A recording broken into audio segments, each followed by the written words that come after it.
아니, 이런 눈보라 속산 중에 웬 여인이란 말인가? 보찜 장수가 눈밭에 쓰러져 있는 여인을 발견하고 다급히 집으로 데려왔습니다. 그런데 그 여인은 홀몸이 아니었습니다. 잠시 뒤 여인은 갑작스러운 진통을 느끼며 비명을 터뜨리기 시작했지요. 고통을 이기지 못한 여인이 허우적대다가 그만 사내의 상투를 덥석 움켜쥐고 말았습니다. 부인, 제발 이것 좀 놓으시오! 과연 이 여인은 무사히 아이를 낳을 수 있을까요? 그리고 아내도 아닌 여인의 아이를 이 사내는 무사히 받아낼 수 있을까요? 두 사람의 기막힌 사연을 들려드리겠습니다. 밤마실 야담일 찾아주셔서 감사합니다. 구독과 좋아요는 큰 힘이 됩니다. 오늘 이야기 시작하겠습니다. 옛날 옛적 하늘과 땅이 온통 흰 눈으로 덮인 몹시 추운 한겨울이었습니다. 북녘에서 몰려온 매서운 바람은 살을 애듯 불어왔고 한방눈은 사람의 무릎까지 빠질 만큼 쉬지 않고 쏟아졌습니다. 산과 들은 물론이고 지붕과 길까지 눈에 덮여 온 세상이 하얗고 고요했지요. 그 눈보라를 뚫고 걸어오는 사내가 한 사람 있었습니다. 낡고 해진 베옷 하나를 걸친 초라한 차림이었습니다. 등에는 보따리 하나를 메고 손에는 엿가락과 자잘한 잡화를 매단 보찜 장대를 쥐고 있었지요. 겉으로 보기에는 이 마을 저 마을을 떠도는 평범한 보찜 장수 같았습니다. 그러나 가늘게 뜬 눈으로 사방을 살피는 기색이나 큰 키에 떡 벌어진 어깨, 눈이 수북이 쌓여도 조금도 굽지 않는 등줄기에서는 보통 장사치와는 다른 기운이 느껴졌습니다. 그는 도현이었습니다. 조정의 밀명을 받은 젊은 암행어사였지요. 이 고을 사또 최가놈이 백성들에게 돌아가야 할 구휼미를 빼돌려 제 배만 불린다는 밀고가 한양에 닿은 지 벌써 여러 달이 지나 있었습니다. 도현은 그 진상을 낱낱이 밝히라는 어명을 가슴에 품고 남루한 보찜 장수로 위장한 채 이 고을에 들어온 것이었습니다. 그날도 도현은 고을 지형을 익히고 백성들의 흉흉한 민심을 살피기 위해 눈보라를 뚫고 험한 산비탈을 오가고 있었습니다. 발은 이미 여러 감각이 둔해지고 있었지만 멈출 수 없었습니다. 하루라도 빨리 증거를 손에 넣어야 한다는 생각이 그를 다그치고 있었으니까요. 그러다 문득 그의 발길을 멈추게 하는 것이 있었습니다. 산비탈을 돌아 내리막길이 시작되는 곳, 바위 아래 쌓인 눈더미 속에 무언가가 쓰러져 있었습니다. 도현이 눈을 가늘게 뜨고 다가가 살펴보는 순간 그 자리에 굳어서고 말았습니다. 여인이었습니다. 그것도 만삭의 여인이었지요. 입술은 새파랗게 질려 있었고 감긴 눈꺼풀 위로는 눈송이가 소복이 내려앉아 있었습니다. 한 손은 배를 힘없이 감싼 채였고 의식은 거의 끊어질 듯 위태로워 보였습니다. 손끝까지 보랏빛으로 질린 것을 보니 눈밭에 쓰러진 지도 꽤 된 듯했습니다. 도현은 눈앞이 아찔해졌습니다. 따질 겨를은 없었습니다.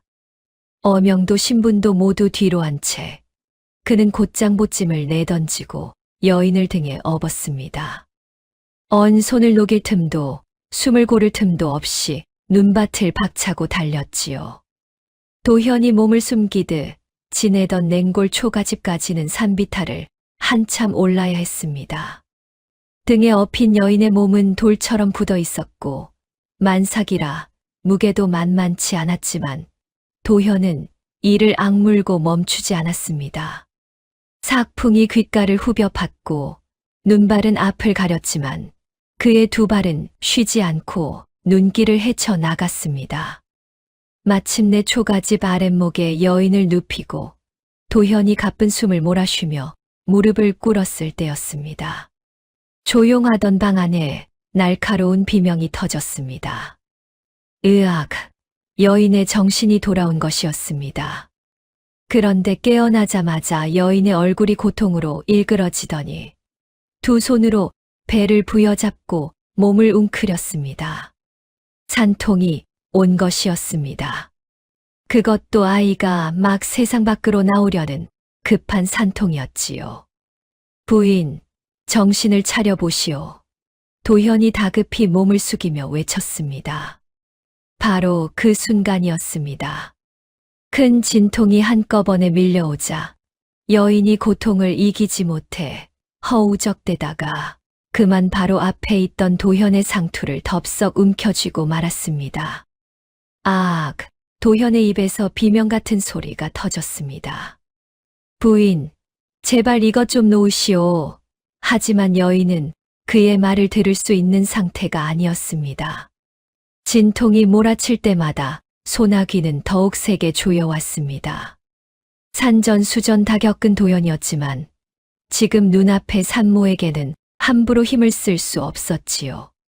그저 쩔쩔매며 방바닥을 짚고 버티는 수밖에 없었습니다. 아이고, 이러다 제 머리 다 뽑히겠습니다, 부인. 진통이 올 때마다 두피가 뜯겨나가는 듯한 통증이 밀려왔습니다. 도현은 눈물까지 찔끔거리며 여인의 손을 떼어보려 애썼지만 그럴수록 소나기는 더 악착같이 상투를 붙들었습니다. 한참 뒤 진통이 잠시 잦아드는 틈이 찾아왔습니다. 여인의 손에서 힘이 스르르 빠지자 도현은 그 틈을 놓치지 않고 번개같이 머리를 빼냈습니다. 그리고는 헝클어진 머리채를 한 손으로 움켜쥔 채 벽에 기대어 거친 숨을 몰아쉬었습니다. 하지만 숨을 고를 틈도 없이 여인이 다시 몸을 뒤틀기 시작했습니다. 그제야 도현은 번쩍 정신이 들었습니다. 이대로 곁에서 머리채만 잡혀주고 있을 때가 아니었습니다. 당장 산파나 사람의 도움이 필요했습니다. 부인, 잠깐만 버티시오. 내가 곧 사람을 데려오리다.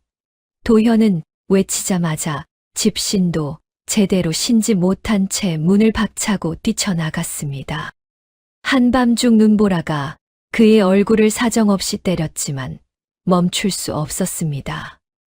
무릎까지 빠지는 눈길을 미친 듯이 헤치며 사방을 둘러보았지만 온통 칠흑 같은 어둠뿐이었습니다. 얼마나 헤맸을까요? 눈보라 너머 산중턱 어딘가에서 신락같이 희미한 불빛 하나가 보였습니다. 도현은 그 불빛을 향해 단숨에 달려가 다급히 문을 두드렸습니다. 계시오, 사람 있소. 문 좀 열어주시오. 삐걱 문이 열리고 짧은 백발의 주름 깊은 노파가 얼굴을 내밀었습니다. 고을 사람들 사이에서 약초 할멈이라 불리던 덕순 할멈이었습니다. 평생 험한 산을 제 집 드나들듯 오르내리며 약초를 캐고 병든 사람들을 돌봐 온 노인이었지요. 도현이 숨을 헐떡이며 사정을 말하자 덕순 할멈은 눈 하나 깜짝하지 않고 약꾸러미를 챙겨 들더니 곧장 밖으로 나섰습니다. 뭘 그렇게 서 있어. 어서 앞장서지 않고 그렇게 폭설을 뚫고 다시 초가집으로 돌아온 덕순 할멈은 능숙한 손놀림으로 방 안을 정리하기 시작했습니다. 그리고 한참 뒤 방 안 가득 우렁찬 울음소리가 터져 나왔습니다. 그제야 산모의 손에서도 완전히 힘이 풀렸지요. 그제야 풀려난 도현은 방구석에 털썩 주저앉았습니다. 단정하던 상투는 완전히 풀려 산발이 되어 있었습니다. 얼얼한 두피를 만지던 그의 손바닥에는 머리카락이 한 움큼이나 빠져 있었지요. 도현은 헝클어진 머리로 멍하니 강보에 쌓인 갓난아이를 바라보았습니다. 그때 피 묻은 손을 닦던 덕순 할멈이 도현의 등을 철썩 치며 말했습니다. 아이고 축하해. 아주 튼실한 사내 아이야.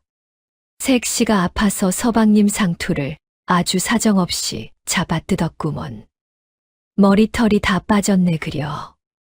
할멈은 껄껄 웃으며 강보에 싼 아이를 도현의 품에 덥석 안겨 주었습니다. 도현은 생전 처음 갓난아기를 안아보았습니다. 작고 따뜻한 몸, 새근거리는 숨결이 두 팔 위에 고스란히 전해졌습니다. 그 온기에 도현은 얼어붙었던 가슴 한 구석이 조용히 녹아내리는 듯한 기분을 느꼈습니다. 그런데 바로 그때였습니다. 초보 아비가 얼빠져서 뭐 하고 있어. 산모 몸 닦아야 하니 어서 우물가에 가서 깨끗한 물부터 길어와 펄펄 끓이시게.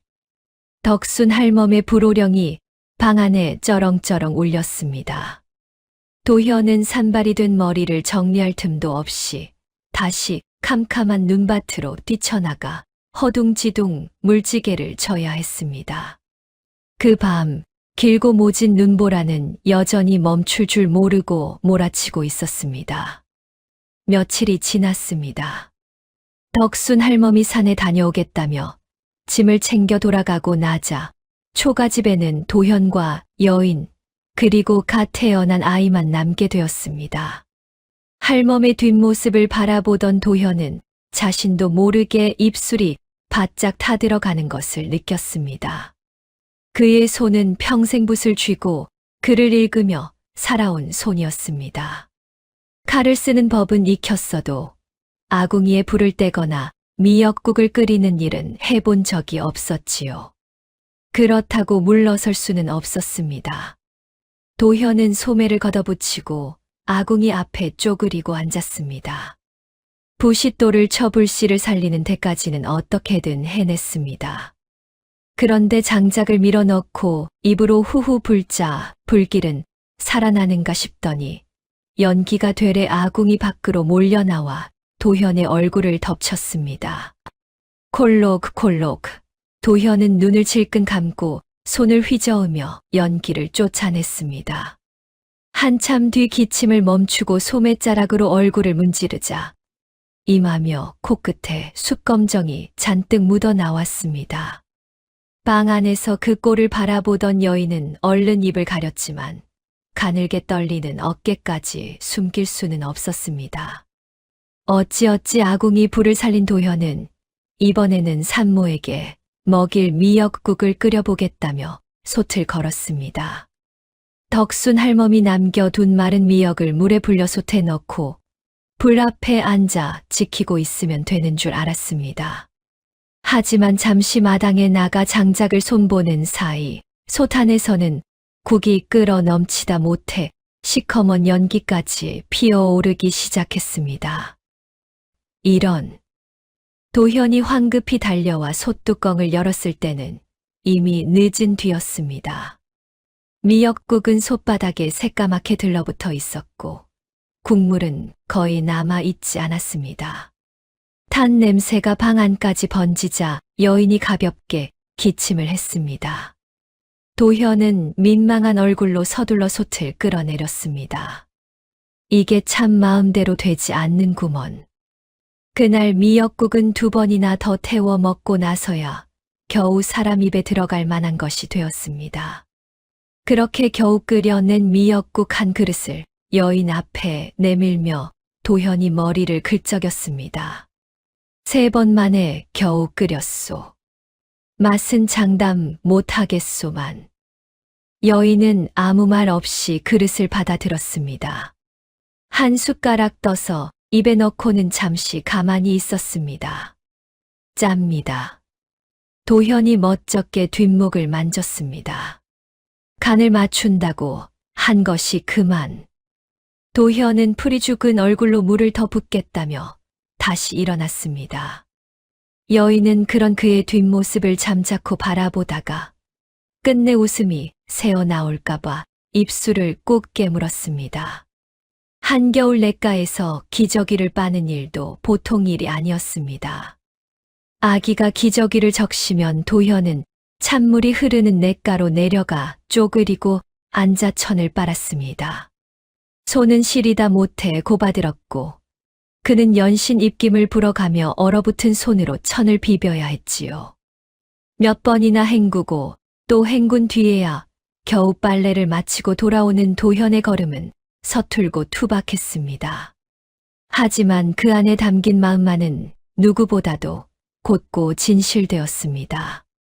저녁이 되면 도현은 장작을 한 아름패다가 아랫목 아궁이에 차곡차곡 밀어 넣어 방이 식지 않게 살폈습니다. 밤중에 아기가 울음을 터뜨리면 벌떡 일어나 어설프게나마 달래보았고, 강보가 흐트러지면 다시 조심스레 여며주었지요. 여인은 처음에는 좀처럼 말을 하지 않았습니다. 부싯돌 연기에 얼굴을 새까맣게 그을린 모습도, 솥을 몇 번이나 태워가면서 다시 국을 끓이는 뒷모습도, 꽁꽁 언 손으로 기저귀를 빠는 모습도 조용히 지켜보았지만 쉽게 마음을 열지는 않았습니다.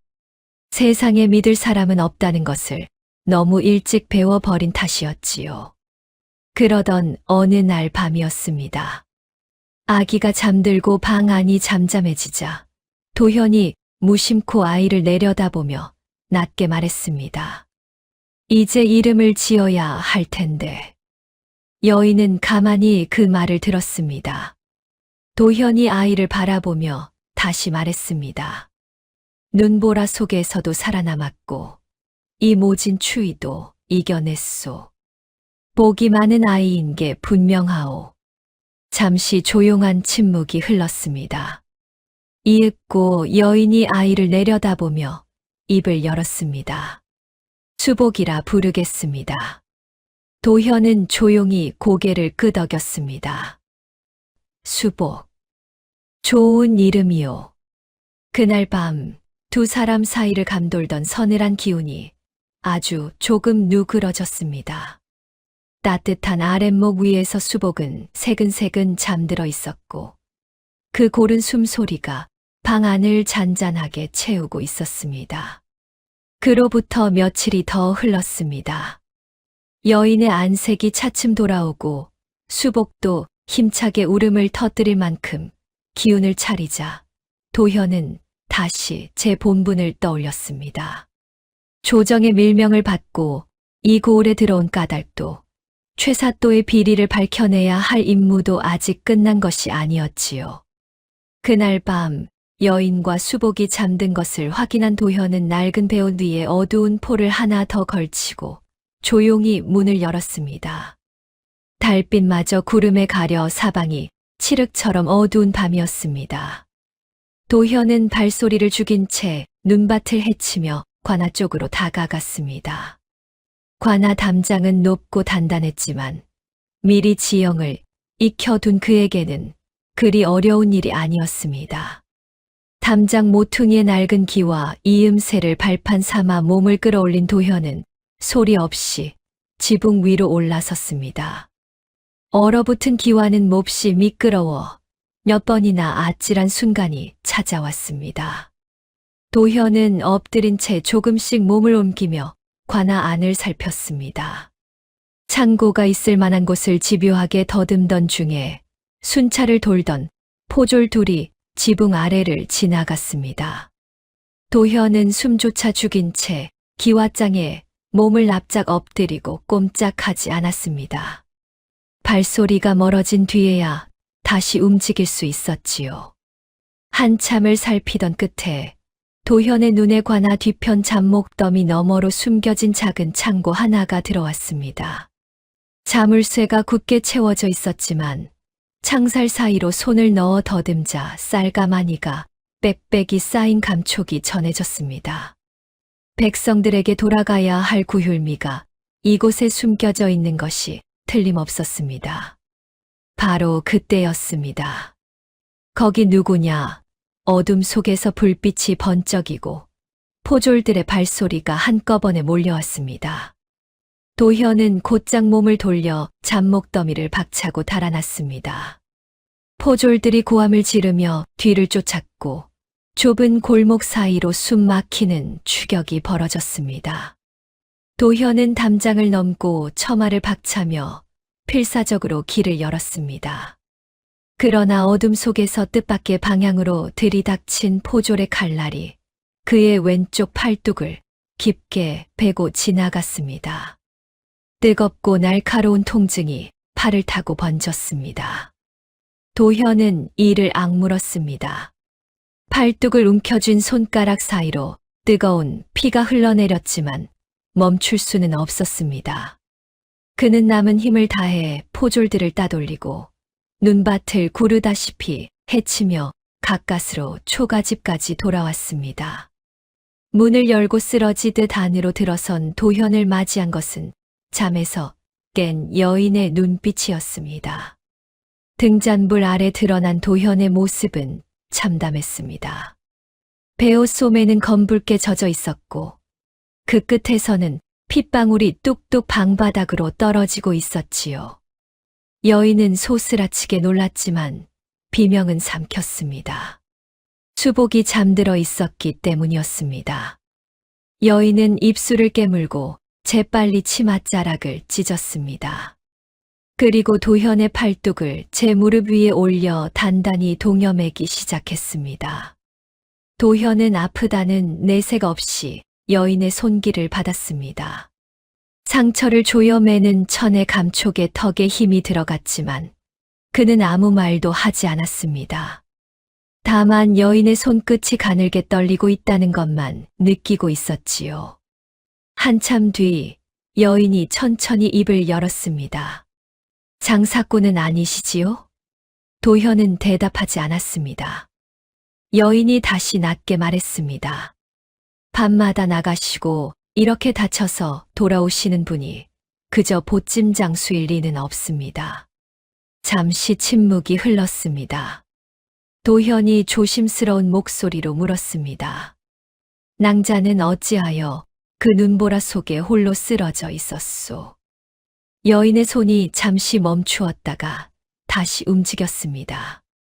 그리고 한동안 아무 말이 없었습니다.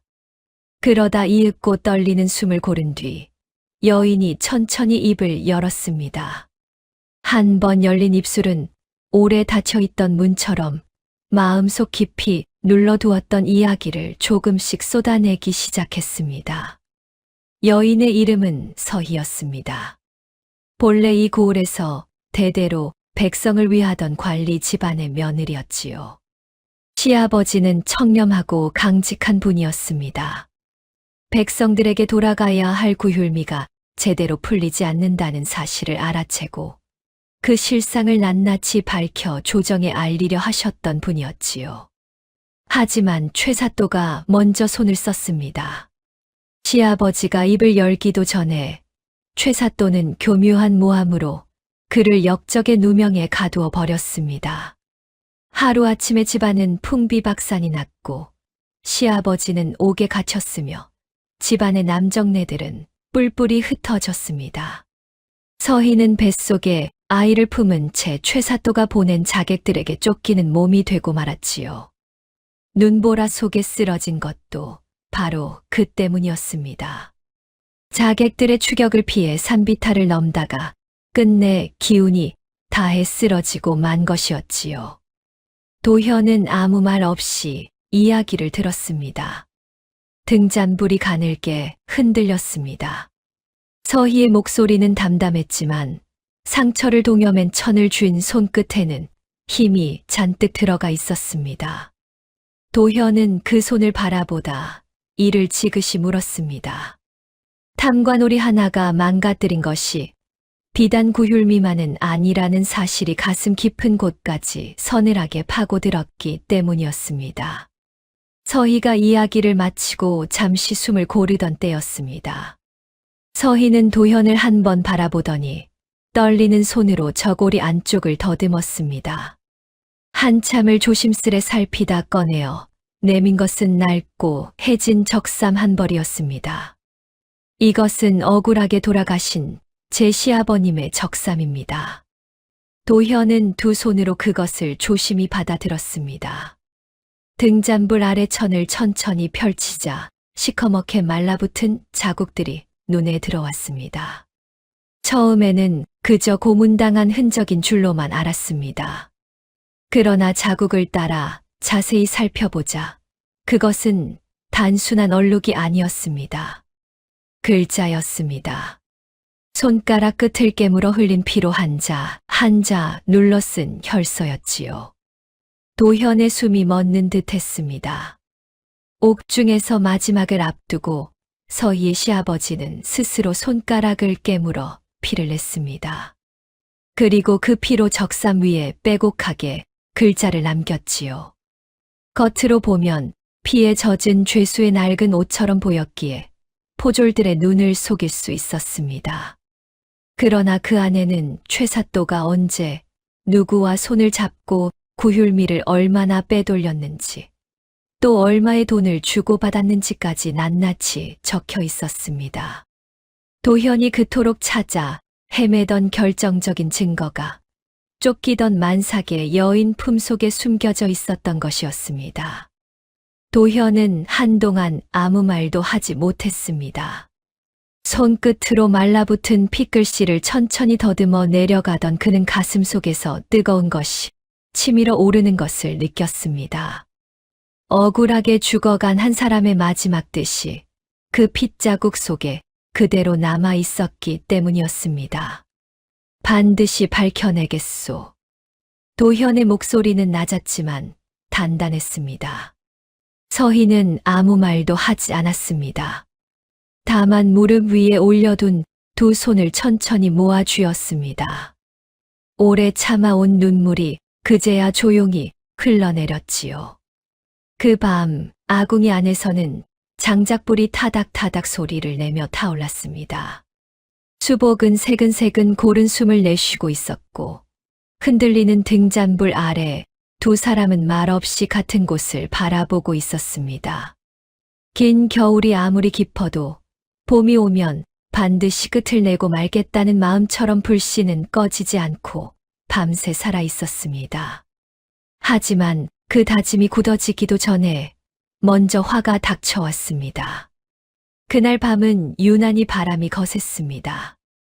도현이 팔뚝의 통증을 참고 겨우 눈을 붙이려던 때 초가집 바깥에서 무언가 사각거리는 소리가 들렸습니다. 처음에는 바람에 나뭇가지가 스치는 소리인가 싶었습니다. 하지만 그 소리는 점점 가까워졌고 한쪽에서만 들려오는 것이 아니었습니다. 도현이 번쩍 눈을 떴습니다. 몸을 일으키는 순간 창호지 너머로 붉은 빛이 번져 들기 시작했습니다. 횃불이었습니다. 그것도 하나가 아니라 여러 개의 횃불이 초가집을 둥글게 에워싸고 있었지요. 도현은 팔뚝을 감싸 쥔 채 자리에서 벌떡 일어났습니다. 낭자, 어서 일어나시오. 지금 당장. 서희가 눈을 뜨는 것과 거의 동시에 바깥에서 무겁고 거친 발소리가 우르르 몰려들었습니다. 그리고 이내 문이 거칠게 걷어차이며 활짝 열렸습니다. 횃불을 든 사내들이 안으로 밀려 들어왔습니다.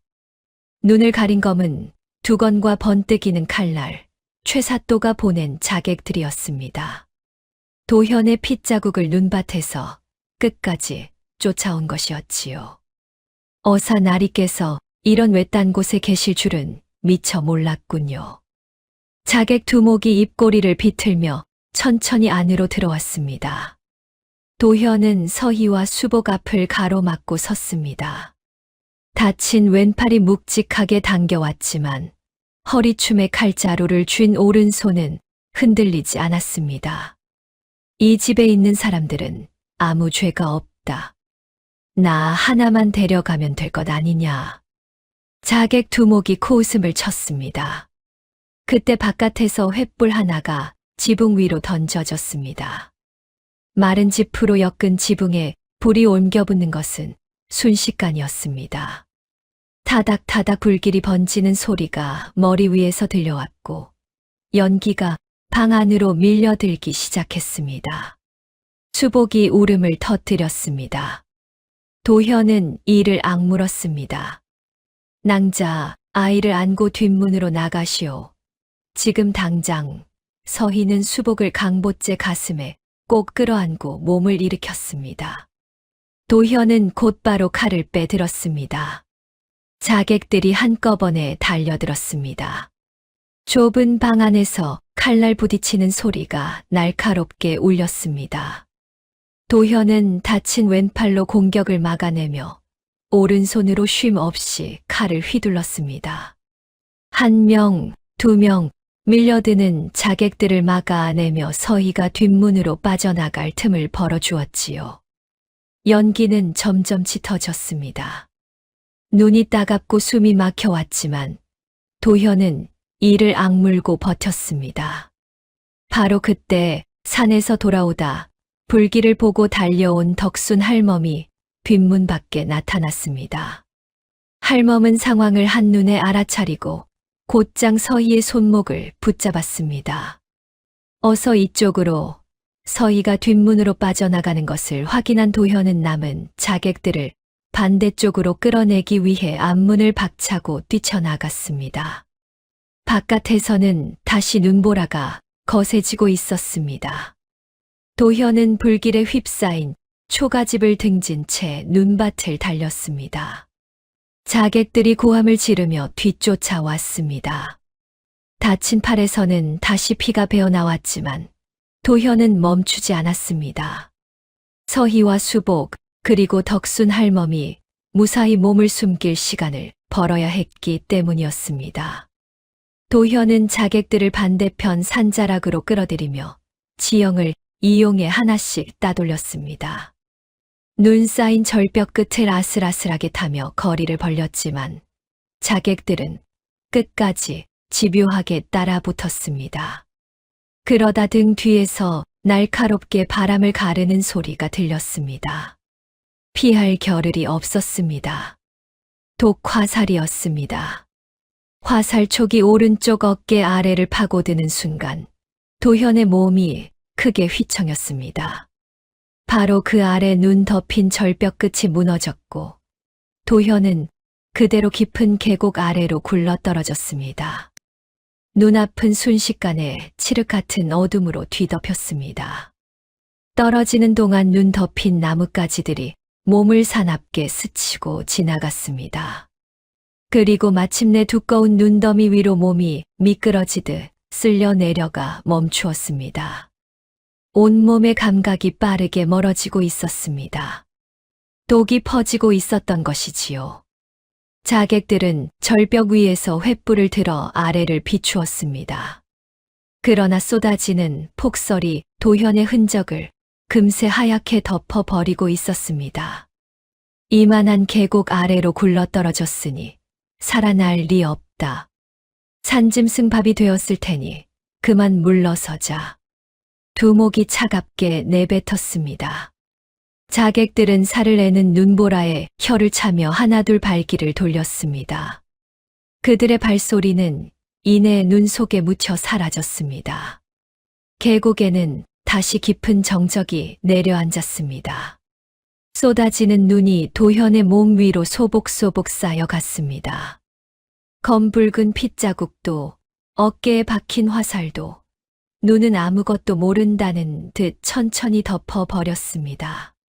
세상은 고요했고 계곡은 잠잠했으며 도현은 그 하얀 침묵 속에 홀로 묻혀가고 있었습니다. 한편 서희와 수복을 데리고 깊은 바위 동굴 안으로 몸을 숨긴 덕순 할멈은 자객들의 발소리가 산 아래로 멀어지는 것을 확인하자 조용히 몸을 일으켰습니다. 아기와 함께 여기서 꼼짝 말고 기다리게. 서희가 급히 할멈의 소매자락을 붙잡았습니다. 할멈, 어디를 가시려는 겁니까? 덕순 할멈은 서희의 손을 두 손으로 가만히 감싸 쥐었습니다. 처음에는 할멈도 도현을 수복의 아비인 줄 알았습니다. 하지만 서로를 대하는 눈빛이나 어려움과 망설임이 먼저 비쳤지요. 할멈은 속으로만 혀를 찼습니다. 사내는 제 핏줄이 아님에도 저리 애를 쓰고 있었던 것입니다. 그 양반 찾아봐야지. 이 산은 내가 훤히 아니까. 서희는 입술을 꾹 깨물었습니다. 눈물이 차올랐지만 소리를 낼 수는 없었습니다. 강보 속 수복이 다행히 곤히 잠들어 있었지요. 덕순 할멈은 더 말하지 않고 곧장 동굴 밖으로 나섰습니다. 폭설이 몰아치는 깊은 밤이었습니다. 그러나 할멈의 걸음에는 조금의 망설임도 없었습니다. 평생 이 산을 드나들며 산의 지형을 몸으로 익혀온 할멈에게는 눈이 아무리 쌓인 밤이라도 길이 보였습니다. 할멈은 허리까지 차오르는 눈을 헤치며 골짜기 쪽으로 내려갔습니다.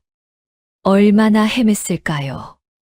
밤새 눈을 파헤치며 계곡 구석구석을 뒤지던 할멈은 동이 틀 무렵 눈더미 위에 번져있는 불그스름한 자국 하나를 발견했습니다. 핏자국이었습니다. 할멈이 다급히 눈을 헤치자 차갑게 굳어있는 도현의 몸이 드러났습니다. 숨은 아직 붙어 있었습니다. 가늘고 위태로운 숨이었지만 분명 살아 있었지요. 덕순 할멈은 칠넝쿨과 나뭇가지를 엮어 급히 썰매를 만들고 그 위에 도현을 눕혔습니다. 그리고 이를 악문 채 눈 덮인 산비탈을 한 걸음씩 끌고 내려오기 시작했습니다. 동력 하늘이 희미하게 밝아오고 있었습니다. 눈보라는 조금씩 기세를 잃고 있었고 산 너머에서는 엷은 새벽빛이 번져오고 있었습니다. 덕순 할멈의 짧은 백발 위로 눈송이가 내려앉았다가 다시 바람에 흩날렸습니다. 썰매 위의 도현은 그 새벽빛 속에서도 끝내 눈을 뜨지 못한 채 누워 있었습니다. 도현이 눈을 뜬 곳은 덕순 할멈의 귀틀집이었습니다. 통나무를 엇갈려 쌓아 올린 작은 집이었지만 아궁이에서 피어오르는 장작불의 온기가 방 안 구석구석까지 훈훈하게 번지고 있었습니다. 처마 밑에 묶어둔 약초 다발은 바람에 가만히 흔들렸고 방 안에는 쓴 약 냄새가 짙게 배어 있었지요. 도현은 몸을 일으켜 보려 했습니다. 하지만 팔 하나 제대로 들 수가 없었습니다. 온몸이 돌덩이처럼 무거웠고 화살을 맞았던 어깨에서는 불에 댄 듯한 열기가 계속 번져왔습니다. 독이 퍼진 탓이었지요.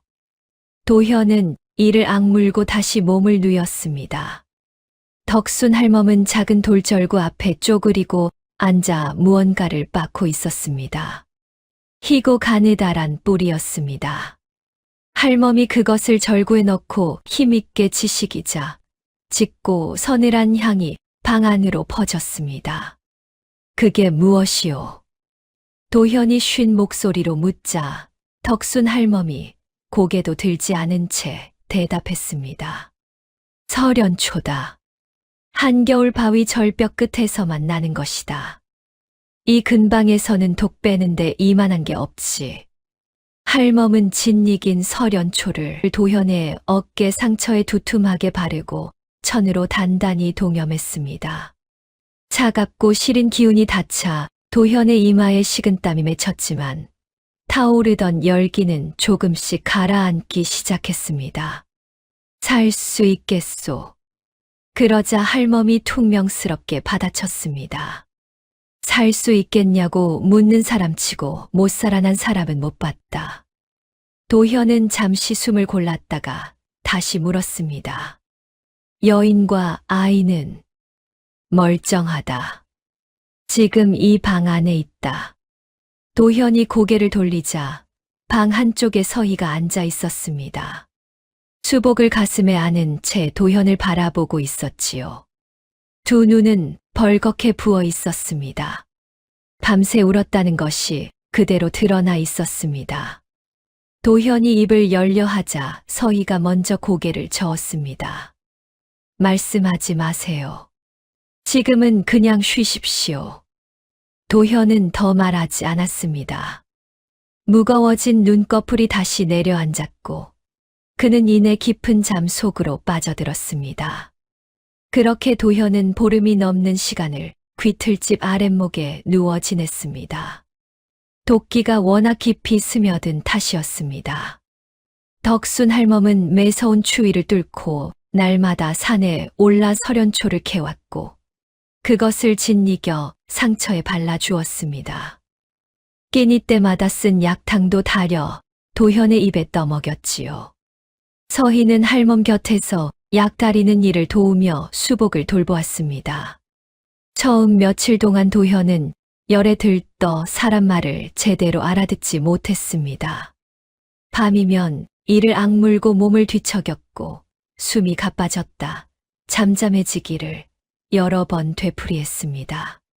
그런 도현의 이마에 찬 수건을 얹어주는 것은 늘 서희였습니다. 수복이 잠든 깊은 밤이면 서희는 등잔불 아래 홀로 앉아 도현의 얼굴을 바라보곤 했지요. 눈보라 속에서 자신을 업고 달렸던 그 사내가 이제는 힘없이 누워있다는 사실이 서희의 가슴을 저리게 했습니다. 열흘쯤 지나자 도현은 눈을 또렷하게 뜨기 시작했습니다. 도끼가 빠지면서 몸도 조금씩 기운을 되찾아 갔습니다. 도현은 더 누워있을 수 없다며 이를 악물고 몸을 일으키려 했고 그럴 때마다 덕순 할멈이 등짝을 탁 치며 다시 눕혀버렸습니다. 몸이 쓸만해야 싸우든 뭘 하든 할 것 아니냐. 어서 더 누워있어라. 할멈, 나는 아직 해야 할 일이 있소. 다 알고 있다. 그러니 더 자야지. 결국 도현은 할멈의 불호령을 이기지 못하고 다시 이불을 끌어다 덮었습니다. 보름이 넘어 겨우 몸을 가눌 수 있게 되자 도현은 마당으로 나섰습니다. 처음에는 담장을 짚고 겨우 걸었습니다. 두 발로 땅을 딛는 감각을 다시 익히는 것만으로도 이마에 땀이 맺혔지요.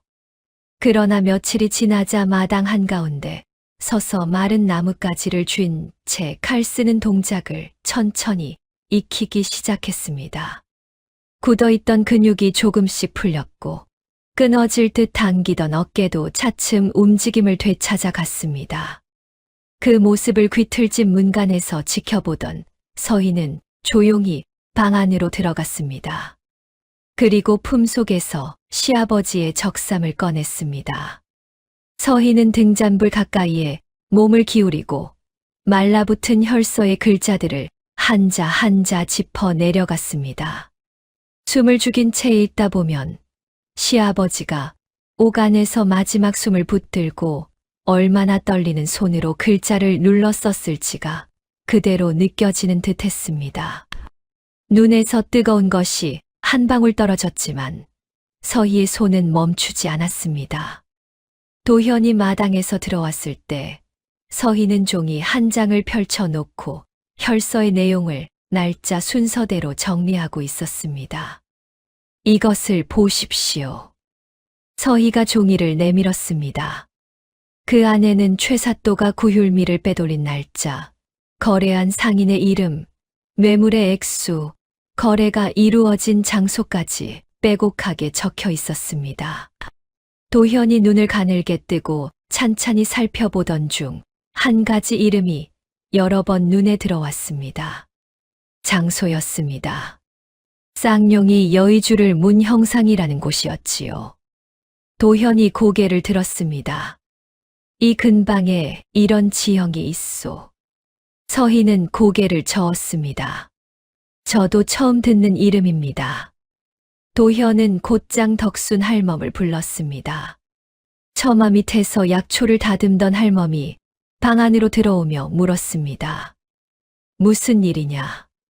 할멈, 이 근방 산세 가운데 쌍용이 여의주를 문 형상이라 불리는 곳이 있소. 덕순 할멈은 잠시 생각에 잠겼습니다. 미간을 좁히고 한참 입술을 달싹이더니 이내 무릎을 탁 쳤습니다. 있다. 산 꼭대기 근처에 버려진 사당이 하나 있지. 원래 어느 양반가 사당이었는데 그 집안이 망한 뒤로는 아무도 돌보지 않는 곳이다. 워낙 험한 데다 귀신이 나온다는 소문까지 돌아서 이 고을 사람들도 가까이 하지 않는 곳이지. 도현의 눈빛이 번쩍였습니다. 바로 그곳이었습니다. 최사또가 빼돌린 재물을 숨겨둔 비밀 창고가 아무도 찾지 않는 버려진 사당 안에 있었던 것입니다. 관아 창고는 그저 눈을 속이기 위한 것이었지요. 도현은 품속 깊이 간직해 온 마패를 꺼냈습니다. 손바닥 위에 놓인 마패를 본 서희의 눈이 커졌습니다. 눈보라 속보찜 장수가 어떤 사람인지 그제야 분명히 알게 된 것이었지요. 도현은 서희를 바라보며 천천히 말했습니다. 나는 암행어사 김도현이요. 이제 사또를 칠 때가 되었소. 방 안이 잠시 조용해졌습니다. 덕순 할멈이 팔짱을 낀 채 코웃음을 쳤습니다. 암행어사고 뭐고 자객이 득실거리는 산속사당을 혼자 치겠다는 게냐? 아직 어깨도 다 낫지 않은 몸으로. 그러니 관군이 필요하오. 도현은 마패를 쥔 손을 할멈 쪽으로 내밀었습니다. 할멈, 이 마패를 들고 이웃 고을 병영으로 가 주실 수 있겠소. 장수는 이 마패를 보면 곧바로 알아볼 것이요. 그리고 장터 주막에 이 표식을 남기면 나를 찾고 있던 군졸들이 알아보고 모여들 것이요. 덕순 할멈은 잠시 마패를 내려다보다가 말없이 그것을 받아들었습니다. 늙은이 몸 하나 쓰는데 이런 거창한 걸 꺼내는구나. 내가 다녀오마. 할멈은 도포 자락을 여미고 집신을 꿰어 신었습니다. 서희는 따뜻한 귀틀집 문간까지 따라 나와 멀어지는 할멈의 등을 오래 바라보았습니다. 눈밭 위로 할멈의 작고 단단한 발자국이 하나씩 찍혀 나갔습니다. 며칠 뒤였습니다. 할멈의 귀틀집 근처 산기슭의 말발굽 소리가 조용히 울려 퍼지기 시작했습니다.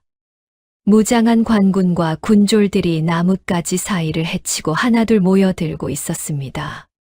오래도록 어사를 찾아 헤매던 이들이었지요. 마패와 암호 표식을 확인한 그들의 얼굴에는 안도와 결의가 함께 떠올랐습니다. 하지만 막상 사당으로 가는 길을 두고 의논하자 문제가 생겼습니다. 사당으로 이어지는 산길에는 폭설이 쌓여 어른 허리까지 눈이 차 있었습니다.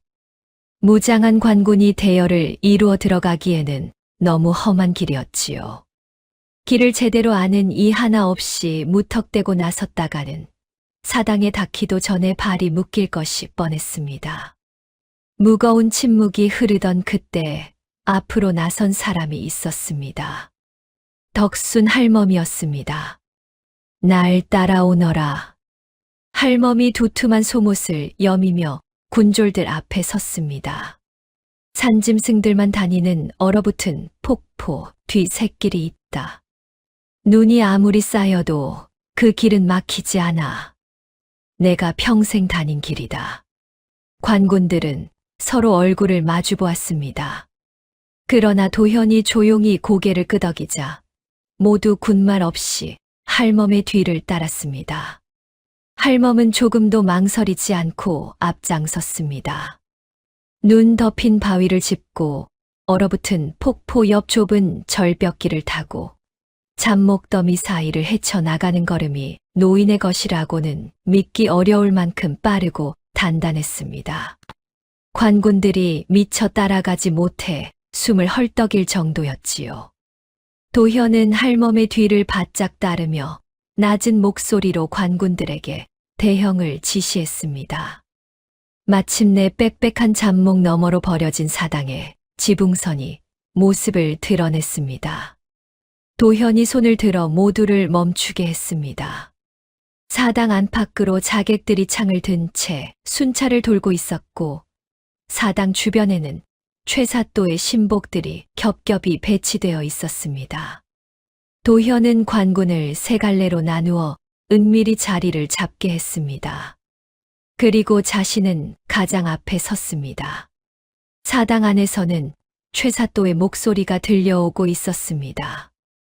빼돌린 재물꾸러미를 거만하게 훑어보며 신복들에게 이래라 저래라 지시하는 소리였지요. 도현은 그 방심한 목소리가 잦아들기를 기다리며 숨을 깊게 들이마셨습니다. 그리고 마침내 크게 외쳤습니다. 암행어사 출두야. 시린 겨울 하늘을 가르는 우렁찬 호령이 산 전체를 뒤흔들었습니다. 사방에서 관군이 한꺼번에 쏟아져 나왔습니다. 자객들은 혼비백산하여 달아나다가 하나둘 포승줄에 묶였습니다. 사당 안에서 뛰쳐나오던 최사또는 도현과 마주치는 순간 얼굴빛이 흙빛으로 변했습니다. 도현은 천천히 앞으로 걸어 나갔습니다. 다친 어깨가 욱신거렸지만 그의 등은 꼿꼿했습니다. 허리춤의 칼에는 손도 대지 않았습니다. 그럴 필요조차 없었으니까요. 최사또는 다리가 풀려 그 자리에 주저앉고 말았습니다. 도현은 덜덜 떠는 최사또를 눈반 위로 끌어내 백성들 앞에 세웠습니다. 그리고 서희가 정리해 둔 혈서의 내용을 하나하나 읽어 내려갔습니다. 구휼미를 빼돌린 날짜와 거래한 자들의 이름, 오간 뇌물에 액수가 불릴 때마다 최사또의 몸은 점점 더 움츠러들었습니다. 소문을 듣고 몰려든 백성들의 탄식이 눈 덮인 산자락을 울렸습니다. 도현은 마지막으로 최사또를 내려다보며 말했습니다. 죄를 받으라. 포승줄이 최사또의 두 손목을 단단히 묶었습니다. 억울한 누명을 쓰고 쫓기던 서희의 가문은 그날로 명예를 되찾았습니다. 시아버지가 피로 써 내려간 혈서는 조정에 올려져 억울함을 낱낱이 밝혔고 멸문지화 속에서도 살아남은 서희와 수복에게는 마땅한 지위가 돌아왔습니다. 덕순 할멈에게도 고을 원님의 이름으로 큰 상이 내려졌습니다. 탐관오리가 사라진 고을에는 오랜만에 백성들의 웃음소리가 돌아왔습니다. 빼앗겼던 구휼미도 마침내 제자리를 찾았고 굶주림에 시달리던 사람들의 얼굴에도 다시 생기가 돌기 시작했습니다.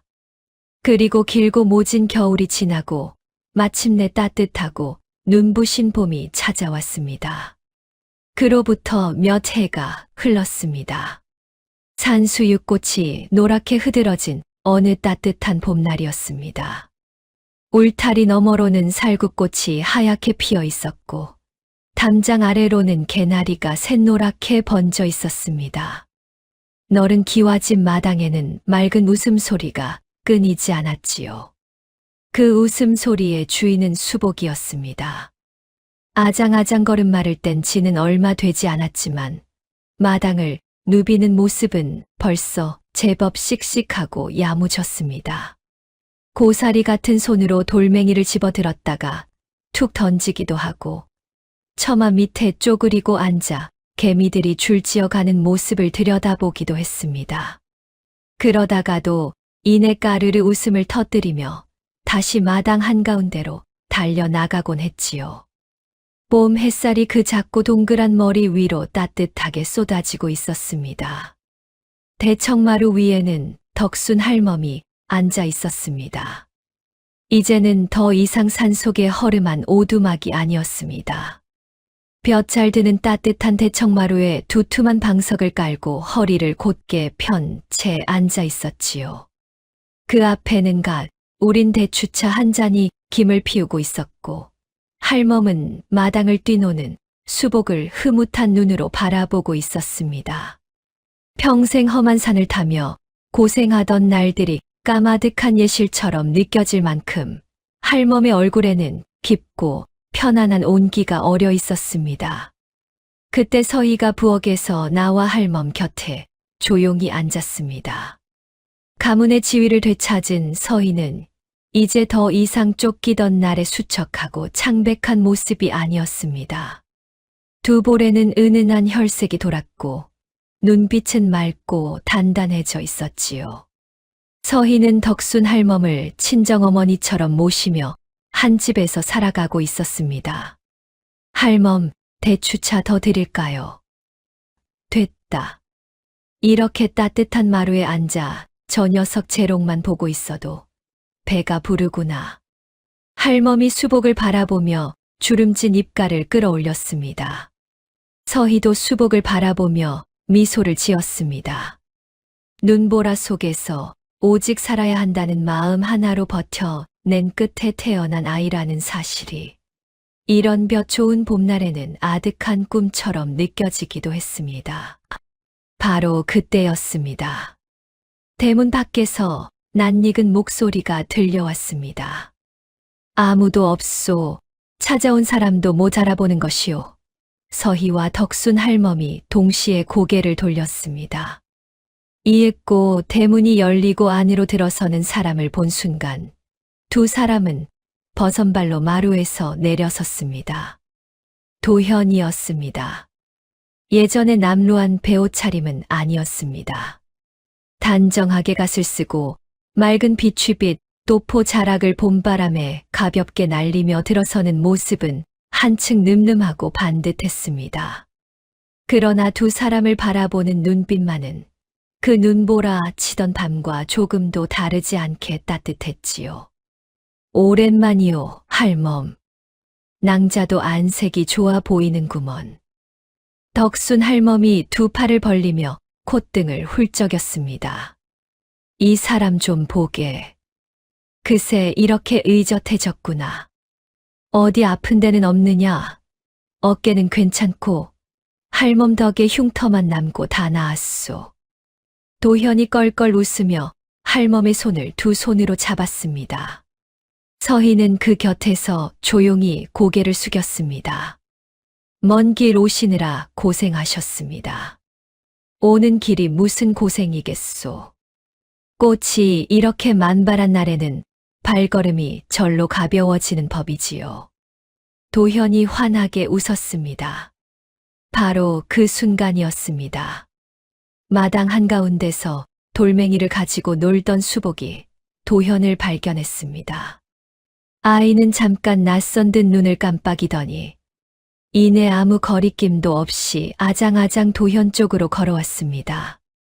도현이 허리를 굽혀 두 팔을 벌리자 수복은 망설임 없이 그 품으로 안겨들었습니다. 도현은 아이를 번쩍 안아 올렸습니다. 이놈 봐라. 몇 해 사이에 이렇게 컸구나. 수복은 도현의 얼굴을 빤히 올려다보았습니다. 커다란 눈망울이 도현의 얼굴을 이리저리 훑더니 이내 번듯하게 쓰인 갓 위에서 멈추었습니다. 그러더니 작은 손이 슬금슬금 올라가기 시작했습니다. 도현이 미처 막을 틈도 없이 수복은 갓끈을 덥석 잡더니 가단으로 손을 쑥 집어넣어 상투를 야무지게 움켜쥐고 흔들기 시작했습니다. 아이고, 이놈아, 간 망가진다. 상투 빠진다. 도현이 쩔쩔매며 아이 손을 떼어보려 했지만 수복의 소나귀는 생각보다 훨씬 단단했습니다. 갓은 삐뚤어지고 상투는 반쯤 풀려 머리카락이 흘러내렸지만 수복은 신이 난 듯 까르르 웃으며 손을 더 깊이 파고들었습니다. 놔라, 이놈아, 제발 좀 놔.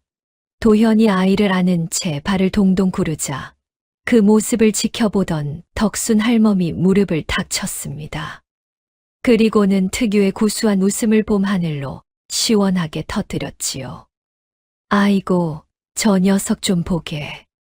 제 어미 뱃속에서 나올 때부터 어사 나리 머리채를 그리 잡아뜯더니 커서도 그 버릇을 못 버렸구나. 허허허. 할멈의 한마디에 서희도 끝내 소리 내어 웃고 말았습니다. 몇 해 만에 피어나는 맑고 환한 웃음이었습니다.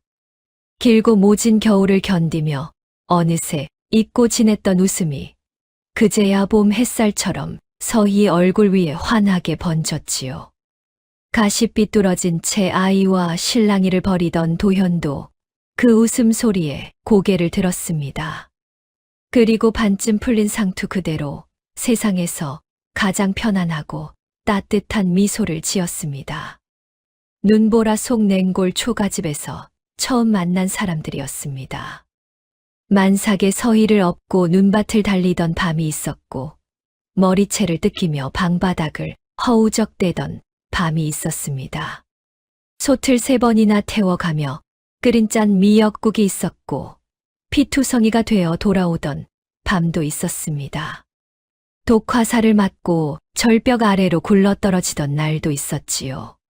그 모질고 길었던 겨울을 함께 견뎌낸 사람들이 이제는 이렇게 따뜻한 봄날 한마당에 나란히 서 있었습니다. 수복이 또 한 번 까르르 웃음을 터뜨렸습니다. 그 웃음 소리가 봄바람을 타고 마당 가득 퍼져 나갔습니다. 살구꽃이 하나가 바람에 실려 느릿하게 내려앉았고 따뜻하고 눈부신 봄 햇살이 네 사람의 머리 위로 가득 쏟아졌습니다. 옛말에 고진감래라 하였습니다. 쓴 것이 다하면 단 것이 온다는 뜻이지요. 눈보라 속에서도 사람을 향한 마음을 잃지 않았던 도현처럼 모진 누명 속에서도 끝내 혈서를 품고 살아남은 서희처럼 평생 험한 산을 타며 묵묵히 사람을 살려온 덕순 할멈처럼 진심으로 버텨 낸 겨울 끝에는 반드시 따뜻한 봄이 찾아온다는 것을 이 이야기는 조용히 전해주고 있습니다. 다음 이야기도 함께하고 싶으시다면 좋아요와 구독 부탁드립니다. 그럼 다음 이야기에서 다시 뵙겠습니다. 감사합니다. 행복한 하루 보내세요.